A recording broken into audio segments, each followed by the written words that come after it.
Welcome back to US Command Analysis. Stop what you are doing right now.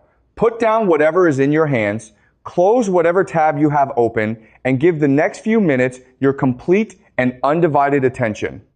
Because what I am about to tell you is not speculation. It is not a worst-case scenario exercise run by think tank analysts in a comfortable conference room somewhere in Washington. It is not the kind of story that gets quietly corrected in a footnote 3 days later. What has just happened in the last 72 hours is the single most destabilizing transfer of military hardware in the history of the post-Cold War world. And the government that are supposed to protect you already know about it. They are simply not telling you. North Korea has delivered 500 Hwasong-18 intercontinental ballistic missiles to Iran. Say that again slowly. 500 Hwasong-18 to Iran. If you felt something shift in your chest when you heard that number, that is not paranoia. That is the correct biological response to information that changes everything. Because 500 Hwasong-18 ICBMs in Iranian hands is not a regional development. It is not a Middle Eastern story. It is a civilizational event. The kind that historians, if there are historians left to write it, will mark as the precise moment when the world that existed before became permanently, structurally, irreversibly different from the world that came after. The Hwasong-18. Let us talk about what that name actually means, because too many people are going to hear it for the first time tonight, and they deserve to understand exactly what has just crossed into Iranian territory. The Hwasong-18 is North Korea's most advanced solid-fuel intercontinental ballistic missile. Solid fuel. Those two words matter more than almost anything else in this story. A liquid fuel missile requires hours of preparation before launch. Hours during which satellites can observe fueling operations, during which warning systems can detect pre-launch activity, during which a decision to strike first still carries meaning. A solid fuel missile requires none of that. It sits in its canister, fully ready, and it can be fired in minutes, not hours, minutes. The warning timeline that American and Israeli defense planners built their entire response architecture around has just been compressed into something that no current system was designed to manage.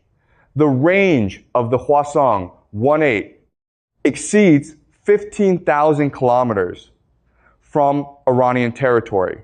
That range encompasses not just Israel, not just every American base in the Middle East and Europe, it encompasses the continental United States itself, the cities, the command infrastructure, the missile fields in Montana and Wyoming and North Dakota. All of it now sits within the operational envelope of 500 missiles that were 72 hours ago the exclusive property of a regime in Pyongyang. And now they are in Iran. Washington received the first confirmed intelligence indicators at 2:47 inches the morning. The Situation Room assembled within 18 minutes. And the people in that room, the people whose entire professional existence has been organized around preventing exactly this kind of event, sat looking at each other and experienced something with almost no precedent in American crisis management. They had no answer, not a slow answer, not an imperfect answer, no answer. Every option on the table carried consequences so severe that the assembled leadership of the most powerful nation in human history could not bring itself to choose any of them. That is where we are tonight. Israel issued its response 6 hours after transfer confirmation was locked. The statement was delivered in the flat, controlled tone of a leadership that has just looked directly into the void. The words were precise.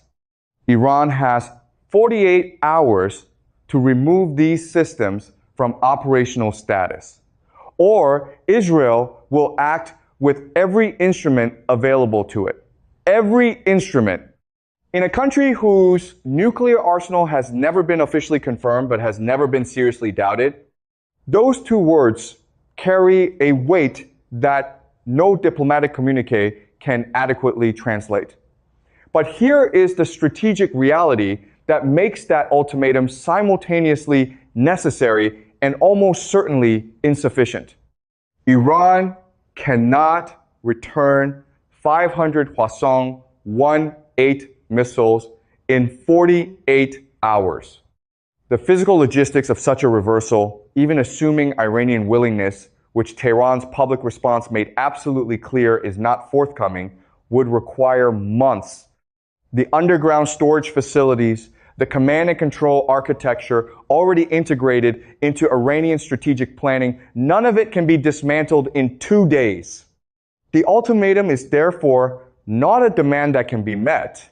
It is a declaration that a threshold has been crossed. And declarations of crossed thresholds in the vocabulary of nuclear deterrence have only one logical endpoint if they are not answered. Tehran responded within 4 hours, not through diplomatic back channels, not through intermediaries, directly, publicly, from the office of the supreme leader, in language that left no interpretive ambiguity. Iran recognized no external authority over its sovereign defense decisions. Any military action against Iranian territory would be answered with a response proportional to the threat. Proportional when a country has just received 500 ICBMs. That word means something categorically different than it did a week ago. Washington is now holding a deterrence framework that has just failed its most consequential real-world test. Every government on earth is updating its assessment of American credibility simultaneously. Every adversary is calculating what other actions previously considered too costly to attempt might now fall within the newly revealed limits of American deterrent power. Every ally is calculating what American security guarantees are actually worth when tested against a determined adversary willing to accept the stated costs. Beijing is drawing lessons that will shape a generation of Chinese strategic behavior regarding Taiwan. The non-proliferation framework, already weakened by decades of erosion, has just absorbed a conceptual blow from which no institutional repair effort can restore it. Washington's options, laid out across 18 hours of emergency NSC deliberation, form a list that reads less like a strategic menu and more like a catalog of catastrophes. Military action against Iran means initiating a strike campaign against 500 dispersed hardened facilities without confirmed locations for all of them, accepting that surviving missiles will be launched in immediate retaliation. Diplomatic engagement requires Iran to voluntarily surrender the most consequential strategic asset it has ever possessed in exchange for guarantees from a country whose credibility has just been structurally damaged.